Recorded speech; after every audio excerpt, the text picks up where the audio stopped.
राज्य तो मांग लूंगा, लेकिन जिससे राज्य मांगूंगा उसको राज्य से वंचित कर दूंगा। क्या कामना होती है, कैसी वासना होती है, कैसी याचना होती है कि दाता को भी भिखारी बनने की भावना होती है। मैंने राज्य मांग भी लिया तो सुरक्षा कहां से करूंगा। और एक पल के लिए चिंतन का दूसरा दौर शुरू हो गया। 2 मासे के लिए चला था और पूरा राज्य मेरी कामना को शांत नहीं कर पाया। दुख पूरे ही में आया। ये लासना, ये कामना, इसको कोई पूरा नहीं कर सकता है। और उसी पल उसके अंदर का मोहनीय कर्म निर्मल होने लग गया है। जति स्मरण ज्ञान हो गया है। और ज्ञात हुआ कि अरे इस जन्म का मां का सपना पिछले जन्म का संयम का सपना है। अष्ट प्रवचन माता के वो सपने इस जन्म में पूरा कर लूं, नहीं पिछले जन्म में पूरा नहीं हुआ, इस जन्म में पूरा कर लूं। और चला वो राज दरबार में आया। राजा ने कहा क्या चाहिए? बोले राजन, अनचाहे बहुत कुछ मिल गया, अब चाहना ही समाप्त हो गई। चाहने में दान मिलता है, अनचाहे वरदान मिलते हैं। कामना भीख देती है और साधना वरदान देती है। अब मैं साधना के रास्ते पर हूं, कामना का रास्ता छोड़ चुका हूं। राजा ने बहुत कहा, लेकिन एक बार जो साधना के मार्ग पर चलता है वो वैसा ही कामना से भागता है जैसे सांप अपनी छुड़ी हुई केचुली से भाग जाता है। सांप की कांट जब सांप छोड़ता है तो उसके तरफ मुड़ करके नहीं देखता है। साधना के मार्ग पर हो कि कामना के मार्ग पर हो, इसको पहचानने की केवल इतनी सी कसौटी है।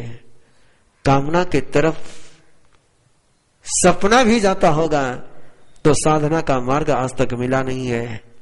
और साधना के मार्ग पर कदम धरने के बाद कामना नजर ही नहीं आए तो वरदान पक्के हैं।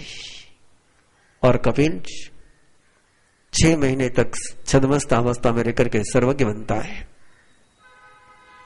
बड़ा प्यारा सा पन्ना है बंधु अगला, जहां से अध्याय शुरू होता है वो पन्ना है प्यारा। और जैसे कपिल सर्वज्ञ होता है, पिछले जन्म के 500 साथी याद आते हैं, 500 साथी नजर आते हैं। अकेले पिछले जन्म में साधना नहीं कर रहा था, अपने 500 साथियों के साथ साधना कर रहा था। और 500 साथियों में एक करारनामा हुआ था, एक इकरार हुआ था, एक वचनबद्धता हुई थी। अब हम भी आज एक वचनबद्धता हो कर ले परस्पर में।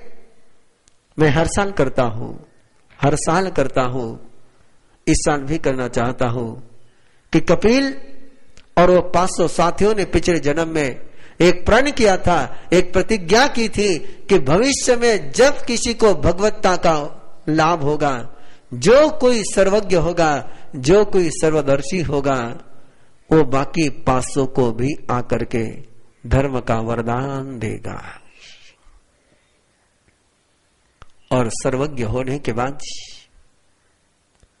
जब कपिल ने जाना अपने पिछले जन्म के उस वचन को, श्रावस्ती से लेकर राजगृह के नगरी के उस रास्ते पर भयावह जंगल था और जंगल में इक्कड़दास सरदार के साथ वो 500 चोर बनकर के जी रहे थे। पिछले जन्म के साधु, पिछले जन्म के दोस्त, पिछले जन्म के सहयोगी इस जन्म में चोर बनकर के जी रहे थे। और कपिल को वचन याद आया, कपिल के जानकारी में आया कि अपना वचन है पिछले जन्म का कि जिसको भी भगवत्ता का लाभ होगा वो बाकी सबको भगवत्ता का लाभ देगा। आओ पता नहीं, आज मैं पट्टे पर बैठा हूं, भविष्य में आप हो सकते हैं किसी सर्वज्ञ बन जाओ, हो सकता हम में से कोई सर्वज्ञ हो जाए। एक संकल्प कर ले, एक संकल्प कर ले, एक प्रतिज्ञा कर ले अवभाव के साथ कि हम में से जब भी किसी को सर्वज्ञ होगा, सर्वदर्शी होगा, भगवत्ता का लाभ प्राप्त करेगा। तो इस धर्म सभा में जो बैठे हुए हैं उनको जरूर भगवत्ता का वरदान देने के लिए आएगा। ऐसा परस्पर में करारनामा कर ले, तीर्थंकर के साक्षी से, देव गुरु धर्म के साक्षी से। आओ हम संकल्पबद्ध हो जाए, भविष्य में जब भी हमें किसी को भी भगवत्ता का लाभ होगा, हम परस्पर में जुड़े हुए एक दूसरे को भगवत्ता का लाभ देने के लिए चले आएंगे। और कपिल चला, वो जंगल से गुजरने लगा और एकरदास का वो दूतवाहक जैसे उसको लगा कि कोई आ रहा है, पकड़ करके एकरदास के पास लेकर गए। एकरदास ने देखा ये तो श्रमण है, इसके पास कहा होगा। और कपिल को उसने कहा कि कुछ गीत सुनाओ, कुछ गीत सुनाओ। और कपिल गीत गाने लगा। और जैसे जैसे कपिल गीत गाने लगा, वो चोर भी साथ में गाने लगे। क्या मस्ती का गीत है, क्या भक्ति का गीत है, क्या शक्ति का गीत है कि गीत कपिल गा रहा है और साथ में चोर गीत गाते गाते कोई पहली गाथा में सर्वज्ञ हो गया, कोई दूसरी गाथा में हो गया। और गाथा गाते गाते 20 गाथा पूरी होते होते 500 के 500 सर्वज्ञ हो गए। ऐसे लब्धि संपन्न, ऐसे सिद्धि संपन्न, ऐसे शक्ति संपन्न। आओ इस अध्याय की आराधना करें, इस अध्याय के एक एक अक्षर को अपने अंतर मन में रमा ले, इस अक्षर को अपने गुण गुण में गुना ले, ऐसी गहराई से गुनगुना ले, ऐसी गहराई से गुनगुना ले कि 500 चोर साहूकार हो सकते हैं, 500 चोर सर्वज्ञ हो सकते हैं, तो हम क्यों नहीं प्रभु के उपासक हो सकते हैं। अब इस आस्था के साथ गान करें। अधोव्यसासयमि संसारमि दुःख पौराये किं नाम हो जतं कमयं जेनहं दुर्गयं न गच्छेजा। एक ही प्रश्न, और ये प्रश्न हर गाथा के बाद आएगा। हर गाथा के बाद ये चौथा चरण, ये तीसरा और चौथा चरण हम गाएंगे कि इसको ध्रुवक छंद में इस अध्याय की रचना हुई है। और ध्रुवक छंद की रचना के अंतर्गत जो अंतिम चरण होता है उसको हर गाथा के बाद गाया जाता है। ये आराधना के सूत्र है और इसलिए ये आराधना के कुछ मंत्र आपके सामने है। अधुवे असासयम्मी संसार में दुख पौराए। ये अध्रुवा, ये चंचल, ये अस्थिर, ये नश्वर और दुख प्रचुर संसार में किम नाम हो जतम कमयम, वो कौन सा कर्म है, वो कौन सा कर्म है जेना हम दुर्गईम न गच्छेजा, जिसके कारण से मैं दुर्गति में नहीं जाऊंगा, जिससे मेरी दुर्गति न होगी। एक सवाल बार बार अपने अंतर मन में 24 घंटे के लिए गुंजाते रहे। पहला एक सवाल दिया था, कस हेवम पुरा कावम जुग खेमम न सविदे। और दूसरा सवाल है, किम नाम हो जतम कमयम जेनहम दुर्गईम न गच्छेजा। वो कौन सा कर्म है, वो कौन सा कर्म है, वो कौन सी कृति है, वो कौन सी उक्ति है, वो कौन सी भावना है, वो कौन सी साधना है कि जिसके कारण से मेरी दुर्गति न हो। इस सवाल को निरंतर अंतर्मन में गुंजित करते हुए चलेंगे। अधोवे असासयमि संसारमि दुःख पौराये किं नाम हो जतं कमयं जेनहं दुर्गईं विजयेतु पूव संजोयं नासिनेहं कहीं चिकुवे जा हसीने हसीने करे हिम दोष पवोसे ही मुच्चे भिको किम नाम हो जतं कमयं जेनहं दुर्गईं न गच्छे। तो नानदंसन समग्रो हियनिशेषाय सवजीवानम् तेषि विमोकनठाय भासयि मुनिवरो किं नाम हो जतं कमयम् जेनाहं दुर्गयीं न गच्छेत् सौवं गन्तं कलहं च विपजयेतः वियं भिक्खु सर्वेषु कामजायेषु पासमानो न लिपयितायि मयं जेनाहं दुर्गयीं न गच्छेत् भोगामि सदोषविषण्णे हियनिश्चयस्य बुद्धिवोच्यते बालेयमन्दिये मूढे वज्रैमच्छियावकेलमि किं नाम हो जतं कमयम् जेनाहं दुर्गयीं न गच्छेत् दुपरिचयाय मे कामा नो सुजहाधीर पुरुषेहिम् असन्ति सुवयासाहु जेतरन्ति अतरं वनियाव किं नाम हो जतं कमयम् जेनाहं दुर्गयीं न गच्छेत् समनामुये गेवयमाना पाणवहं यायानन्ता मन्दा नरयं गच्छन्ति बाला पावियायिन्दिटीं किं नाम हो जतं कमयम् जेनाहं दुर्गयीं न गच्छेत् नहु पानवहं अनुजाने मुचे जकयायि सर्वदुःखानम् एवं आयर्यहिमखायम्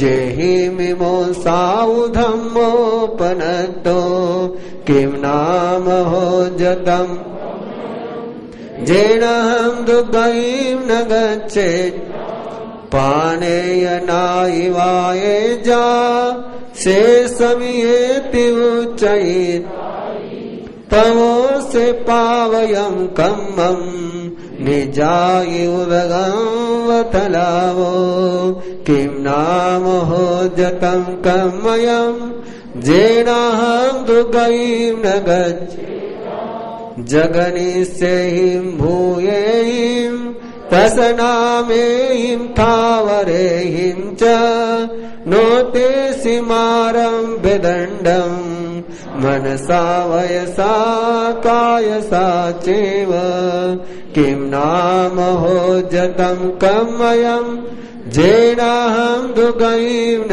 गच्छेत् शुद्धे सनावनचाणम् तत्तठवे जभिको अपानम् जायाय घास में से जा रसगिद्देन सियाभिकाये किं नाम हो जतं कमयम्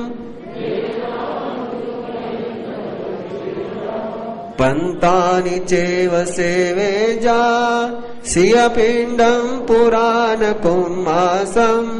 अद्भुक्कसम्पुलागं वा जवनट्ठाये निसेवये मन्तुम् जेलकणं च सुविनं च अङ्गवित् किं नाम हो जतं कमयम् जेनाहं दुर्गयीं न गच्छेत् जेलकणं च सुविनं च अङ्गविजं च जे पौजन्ति नहुते समना उच्चन्ति एवं आयर्यैमकायम् किं नाम हो जतं कमयम् जेनाहं दुर्गयीं न गच्छेत् इह जीव्यम् अनियमिता पभट्टा समायि जोयेहिम् ते काम भोग रस गिद्धा वो वज्जन्ति असुरे काये किम नाम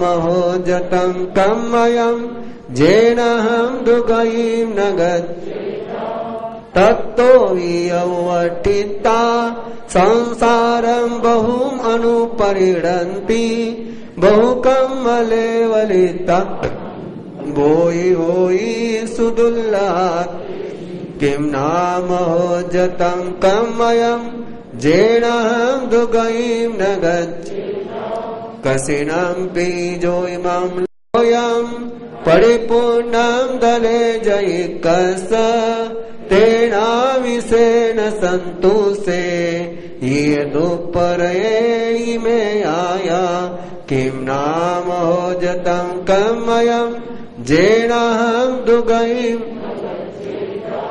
जहाला हो तहालो हो लाहालो पवडई दोमासकयं कज्जं कोडिये विनदितियं किम नाम हो जतं कमयं जेनहं दुगयीं नगत नोरक्षसी सुगिज्जे जा गंडवच्छा सुने गचितासु जाओ पुरी संपलोभिता खेलन्ति जहावदासे किम नाम हो जतं कमयं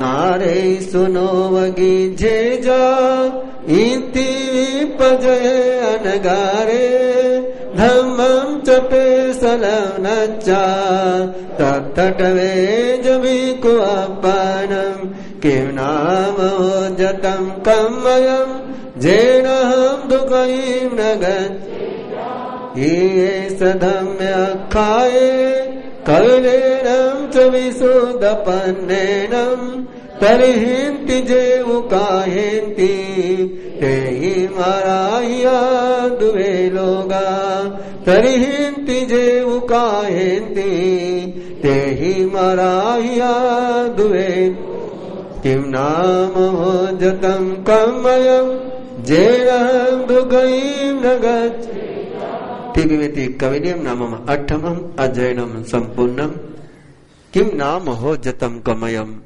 जेनहं दुगयीं न गच्छेजा। ऐसा कौन सा कर्म है जिससे मैं दुर्गति में न चला जाऊं? कैसे जाते दुर्गति में और कैसे बचते दुर्गति से? इसकी पूरी देशना, पूरी आराधना संक्षेप में इस अध्याय में गई ही है। जो भोग के सुहाने रूप के प्रति आसक्त हो जाते हैं उनकी बुद्धि स्वयं के हित के विपरीत में चली जाती है। गाथा नंबर 5 का है, अर्थ बता रहा हूं केवल।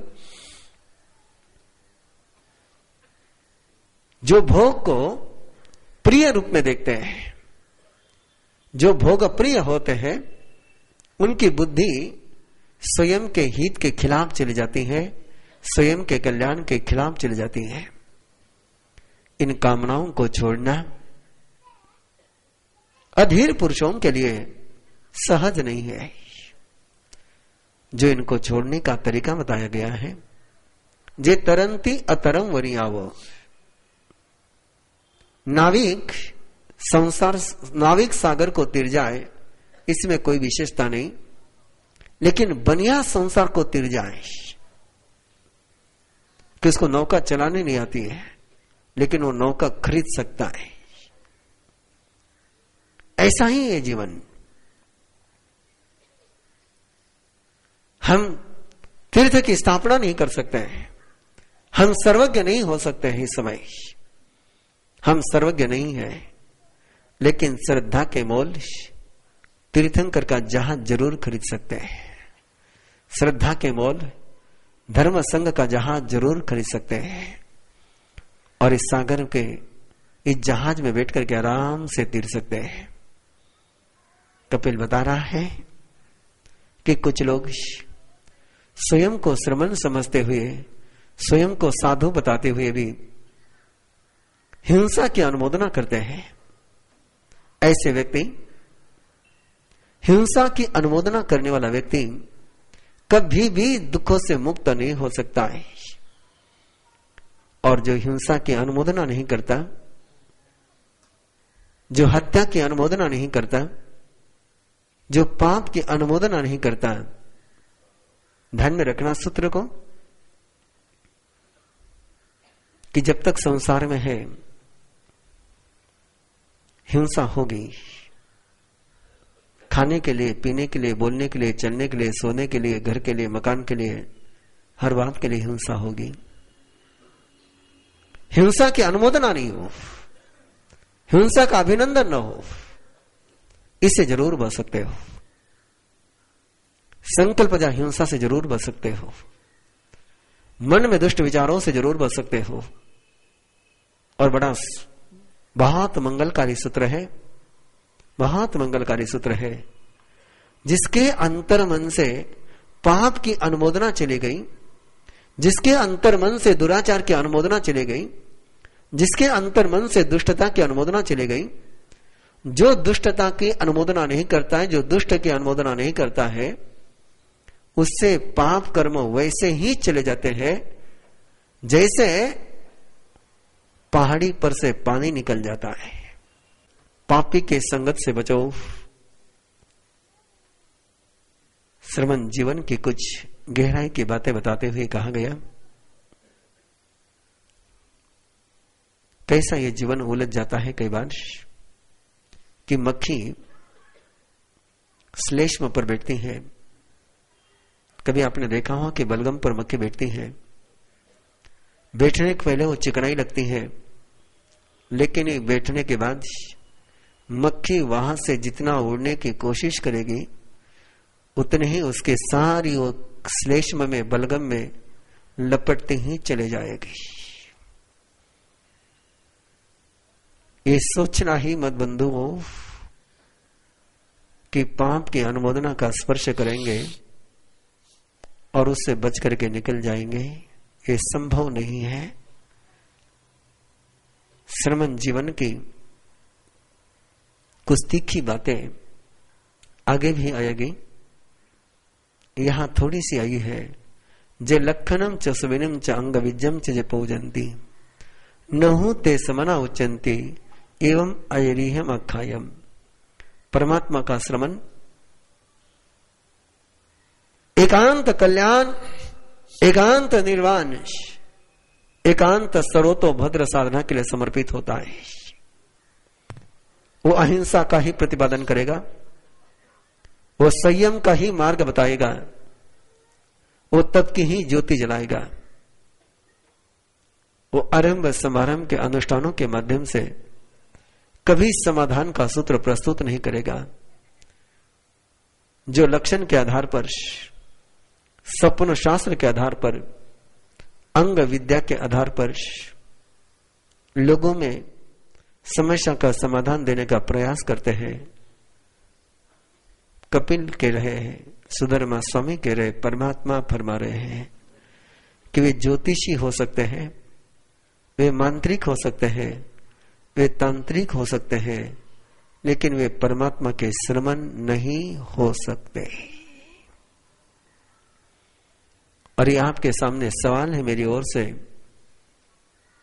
आपको श्रमण चाहिए या ज्योतिषी चाहिए?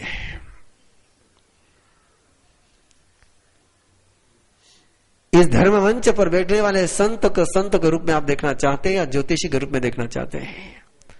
मांत्रिक के रूप में देखना चाहते हैं, तांत्रिक के रूप में देखना चाहते हैं, या श्रमण के रूप में देखना चाहते हैं? और यदि आपको ज्योतिषी चाहिए तो पेपर में बहुत याद आती है ज्योतिषियों की, वहां चले जाइए। आपको मांत्रिक चाहिए तो वहां चले जाइए जहां पेपर में बहुत याद आती है। परमात्मा के श्रमण को श्रमण रहने दीजिए।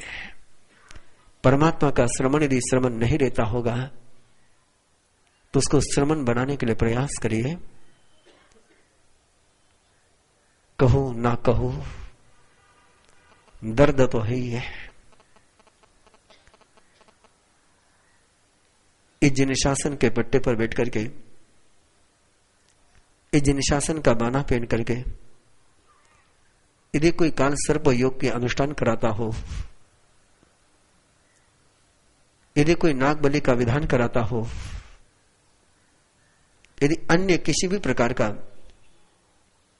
कोई आरंभ समारंभ और हिंसक भावों की अनुमोदना करता हो, तो और कुछ भी हो सकता है, वो परमात्मा का श्रवण और श्रमणी नहीं हो सकती। और यहां तो वंदन केवल श्रवण को है। ज्योतिषी को आप पैसे दे सकते हैं, मत्था नहीं देते। मांत्रिक को आप फीस दे सकते हो, श्रद्धा नहीं दे सकते हो। और जीवन में सर्वोपरि कोई मूल्य है तो श्रद्धा का मूल्य है। अब आपसे आग्रह है, आपसे अनुरोध है, इस जिन शासन को जो घुन लग रहे हैं, इन घुनों से स्वयं को भी बचाइए, औरों को भी बचाइए। कहीं साधु, कहीं साध्वी आपसे यदि ज्योतिष की चर्चा करने लग जाए तो उनको कहिए कि महाराज साहब, ज्योतिषी बाजार में बहुत है, हम तो आपके पास परमात्मा के देशना को लेने के लिए आए हैं, परमात्मा के कल्याणकारी धर्म को सुनने के लिए आए हैं। वो हमें प्रदान करिए। अहिंसा, संयम और तप यदि कोई दे सकता है तो केवल महावीर का साधु ही दे सकता है। बाकी देने वाले तो दुनिया में बहुत है, बहुत है, बहुत है। आवश्यकता है तो केवल अहिंसा, संयम और तप के दाता की। आगे बात जब भी आएगी बात करेंगे ही। और कपिल अपने स्वयं के अनुभव को शब्द देते हुए कह रहा है कि लोभ, कामना ऐसी विशाल है, ऐसी विराट है, ऐसी असीम है कि सारे जग का वैभव भी किसी एक को मिल जाए तो भी कामना की तृप्ति नहीं हो सकती है। कि दुख पूरे ई में आया, ये कामना से कभी पूरी नहीं हो सकती है। ये आत्मा कभी कामना से तृप्त नहीं हो सकती है। आत्मा को यदि तृप्ति का अनुभव कोई हो सकता है